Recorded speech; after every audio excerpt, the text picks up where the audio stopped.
Starting சீன்லயே என்ன காட்டுறாங்க அப்படின்னு பார்த்தா நம்ம ஹீரோவும் ஹீரோயினும் ஒன்னாதான் இருக்காங்க. நம்ம ஹீரோவை ஃபோர்ஸ் பண்ணி கிஸ் பண்றா.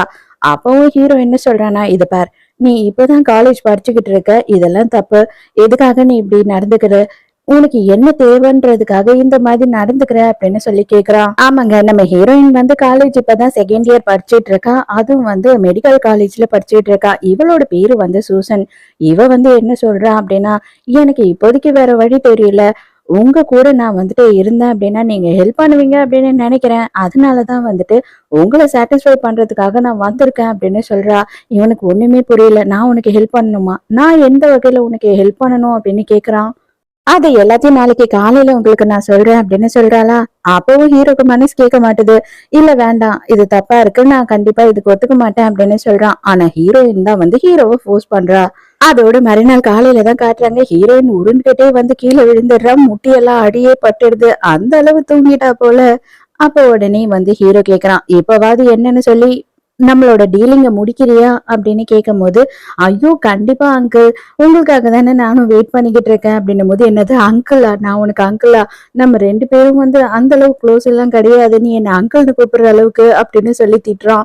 உடனே "சரி சரி, ஓகே லாயர் சார்" அப்படின்னு சொல்றா.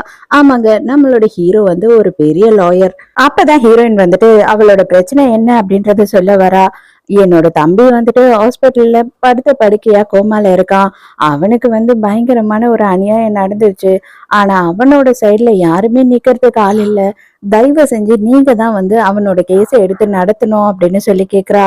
"ஒரு கேஸுக்கு நான் எவ்வளவு வாங்குறேன்னு உனக்கு தெரியுமா?" அப்படின்னு சொல்லிட்டு ஹீரோ நக்கலா கேட்கும் போது, அதுக்குதான் அவ சொல்றா, "அதனாலதான் நேத்து நைட்டு நான் உங்க கூட இருந்தேன். ஏன்னா எனக்கு காசு கொடுக்கறதுக்கு வேற ஆப்ஷனே இல்ல. நானும் ஸ்டூடெண்ட், என்னோட தம்பி என் தங்கச்சி எல்லாருமே ஸ்டூடெண்ட். எனக்கு ஒரே ஒரு பாட்டி மட்டும்தான் இருக்காங்க. அவங்களாலையும் சம்பாதிக்க முடியாது. எனக்கு வேற வழி தெரியல என் தம்பி தங்கச்ச காப்பாத்துறதுக்கு. தயவு செஞ்சு இந்த ஒரே ஒரு வாட்டி ஹெல்ப் பண்ணுங்க" அப்படின்னு சொல்லி சொல்றா. இருந்தாலும் ஹீரோயினுக்கு ஹெல்ப் பண்றதுல ஹீரோக்கு பெருசா இன்ட்ரெஸ்ட் இல்ல. ஏன்னா காசெல்லாம் வரப்போறது இல்ல இல்லையா? அதனால அவன் என்ன சொல்றான்னா, "கண்டிப்பா வந்துட்டு உனக்கு நான் ஹெல்ப் பண்றதுல எனக்கு எந்த ஒரு லாபமும் கிடையாது. ஆனா உனக்கு அகைன்ஸ்டா இருக்காங்க பாத்தியா பெர்சன்ஸ், உன் தம்பியை இந்த நிலைமைக்கு ஆளாக்குனாங்களே, அவங்களுக்கு எதுனா நான் வேலை செஞ்சேன்னா எனக்கு நிறைய காசு கிடைக்கும்" அப்படின்னு சொல்றான். அதனாலதான் நான் சொல்றேன், "நீங்க என்ன கேட்டாலும் நான் செய்யறேன். தயவு செஞ்சு வந்துட்டு நீங்க எனக்காக என் தம்பிய காப்பாத்துங்க. எனக்கு அது மட்டும் போதும். நான் என்ன வேலை செய்யறதுக்கு வேணாலும் கடமைப்பட்டிருக்கேன். நீங்க எனக்கு அந்த ஹெல்ப் மட்டும் பண்ணீங்கன்னா" அப்படின்னு சொல்லி கேக்குறா. இந்த ஒரே ஒரு தடவை தான். இதுக்கப்புறம் நீ